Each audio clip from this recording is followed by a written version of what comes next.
Hey guys, welcome to another Byron Sunday Sessions. Pete Murray here, and I have a special guest. I've been hanging to do this interview with this guy, Mr. James Raine, and his guitarist, Josh Owen. Hey mate. Thank you. Hi. How are you? Pete, how are you? Just let me set the scene for you first. When I first started getting into Aussie crawl, I was grade 12, at boarding school, and we used to have, one of the guys had a big, like the old ghetto blasters. You remember the old ghetto blasters? Yeah. And they'd bring it into the shower room.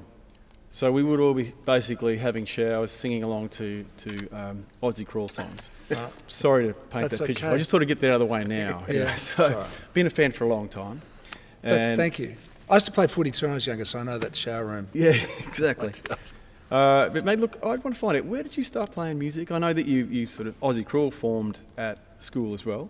But where did you start playing music? Like, you know, playing acoustic guitar? Was your family doing it, or what was it? Yeah, it was music. I mean, my mother sang, and my father used to play a lot of record. Like he was into Fats Waller, so there's always a lot of music around. And my mum used to be in Gilbert and Sullivan musicals, amateur ones. So we were always dragged along to see her. So it was always just around. Yeah.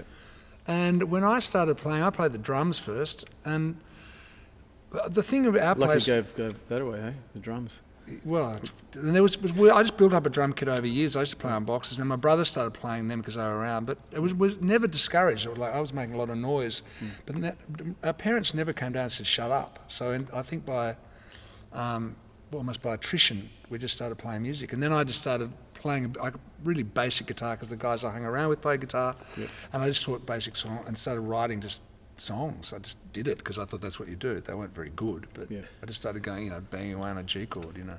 Well, you got to start somewhere, haven't you? To do that. Yeah. But I mean, it wasn't too long before you guys started having success with Aussie crawl back in those days, in the 80s. Like, what was it like touring back then? And once we got started, we had a couple of bands in high school. We never played to anyone. They weren't very good. We used to play. We started off being huge fans of music, and we used to collect records and everything. But I don't know, we started touring, and it just, I think as everyone knows, the early 80s, late 70s, early 80s, it was just very healthy for that kind of thing because there were no other alternatives. There were 4 channels on TV, there was no internet, there was none of that stuff. So what people And I was watching an interview with you guys too, because you were talking about touring back then. There were so many venues. You could go on tour for 5-6 months through Australia, and you'd play 10 months, 6 nights a week, all over the country. Hard to do that these days. Couldn't do it these days. No. And we're one of many bands doing it. And all the bands that people know about, we're all doing it at a similar level all the time. Yeah. What was it like playing on Countdown? Like, was that obviously a big thing for the music industry and the Aussie acts to get out and, you know, to get on TV? And yeah, well, my attitude, I mean, it was a thing that the great thing about that was because it was the ABC, it went to everywhere. So, you know, you could be in the back blocks of the, you know, north of Western Australia, and they'd have one channel to be the ABC. So it got to every country town, the back blocks of everywhere. Yeah. So it was really useful for that. If you went on there, people sat down and watched. It became a thing that people would do on a Sunday night. So you got seen, so you got known. But I think when it was going, people often say, "Oh, it must have been amazing, this thing." But at the time, it was like, "Oh, bloody, you know, you got to go." It was just the way you promoted your record. But no one really thought we're in this seminal kind of TV show. You just go, "Oh no, go and do it and get out." I mean, legendary now, isn't it? You know, like to be on that would have been pretty amazing. Well, just because again, you couldn't have something like that now that had that kind of reach, could you, Josh? Because of the internet, and you know, it's much more polarised. Whereas there it was just mass. You went on Countdown, and you could suddenly, we can travel interstate, and people know who we are. Did you guys do much stuff overseas? No, there was one almost opportunity. We were signed to Geffen Records in America, signed directly to them, and it was all going to happen. And we were managed by Tommy Mottola for 5 minutes. Tommy Mottola came to the Warren Ponds Hotel outside of Geelong to see us. So there was obviously a vibe on you guys. There was a vibe there, and then for some reason, I think, you know, it's one of those things in America in those days. We were going to go. They were going to put us on a tour with us, Wang Chung, and King Crimson. Those 3 bands together. It's like, whoa, what? And that was their big thing. And then something happened, and it just all died. Like within a week, it was all over. Yeah, it seems hard. Any Aussie band that can try and sort of get overseas is so hard. These days, it's a little bit easier now with I think it's probably easier now streaming. But back in those days, you know, you'd be sort of owned by labels, and you know, it's very hard. Well, you had to go and slog. You had to go and tour. Or get picked up by college radio or do something like that. Yeah, right. Josh, a question for you, mate. How's your boss? Is he good to work for? He's very... Can be honest here, mate. Leave? No, excellent. It's good.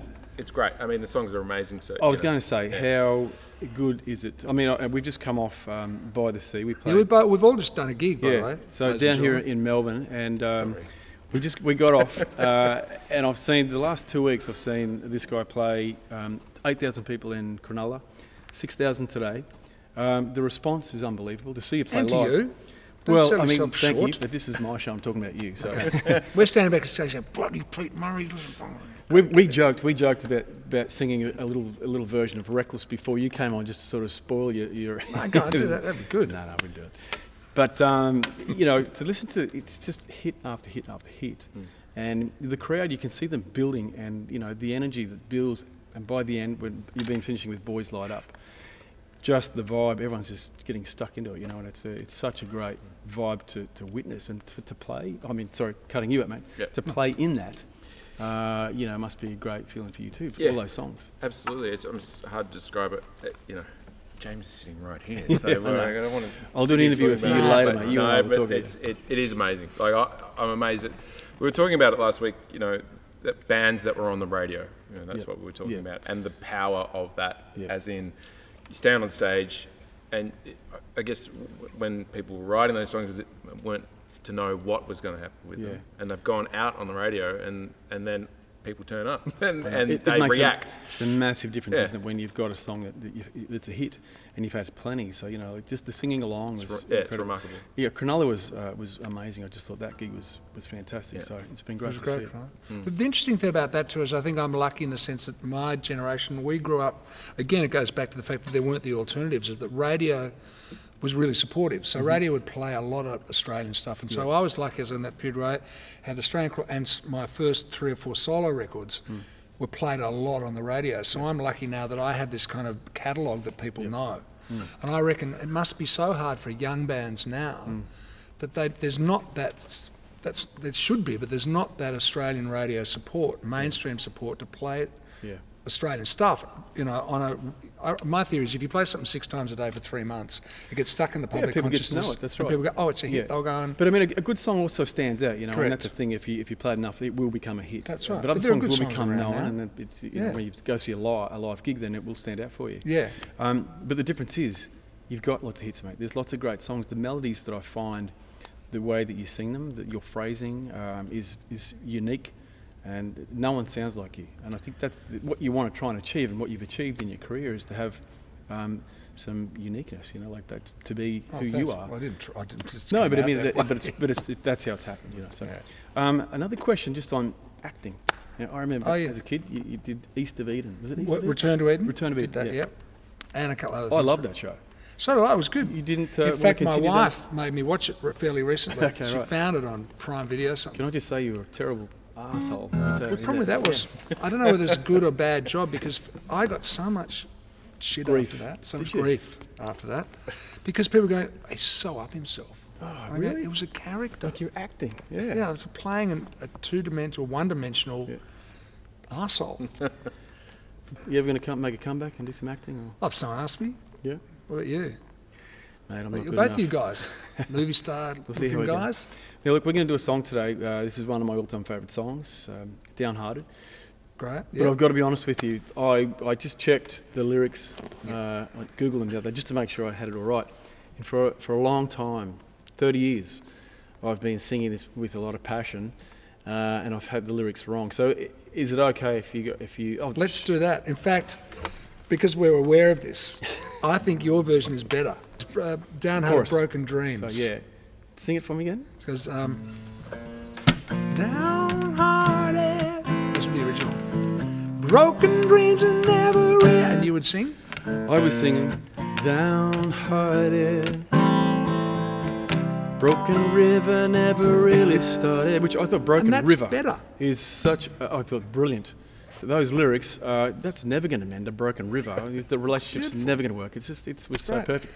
And I found that was wrong. So, but today, We're singing it the better Yeah. version. And now, as a songwriter, as we all are, Yeah. Broken River Never is better. If you're young songwriters, that's the stuff you got to do. before we do the song, guys, I just Yeah. want to thank the Palais Theatre, one of the best live music venues in Australia. Thanks for you guys. Let's get this song done. Thank you, And, Pete. Thanks for having finish us. this up. 2, D,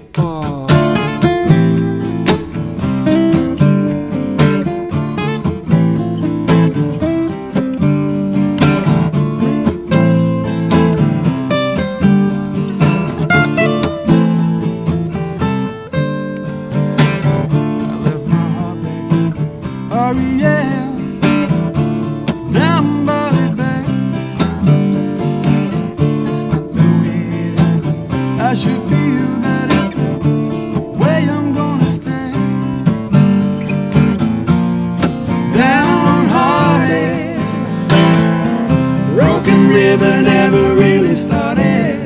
Yeah, downhearted. Broken River never really started. It seems all wrong here at home. There's no end in sight. Should I be made to drag you through this lover's endless fight? Downhearted. Broken River never really started. Yeah, downhearted. Broken River never really started.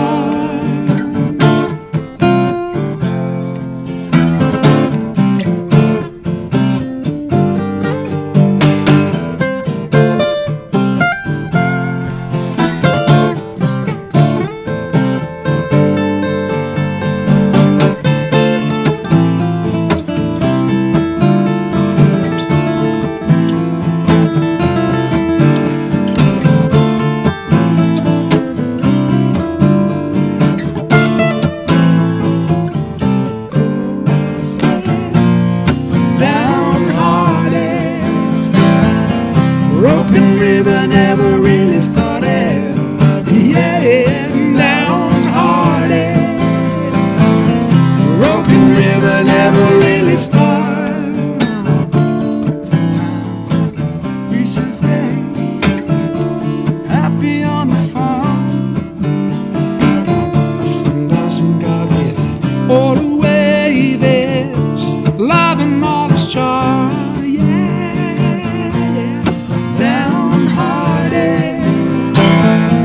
Broken River never really started.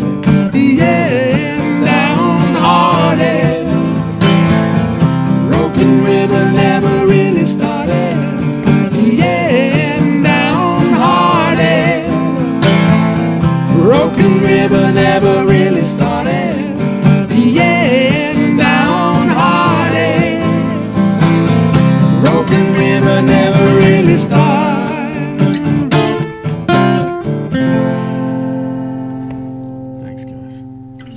Thank you, Pete.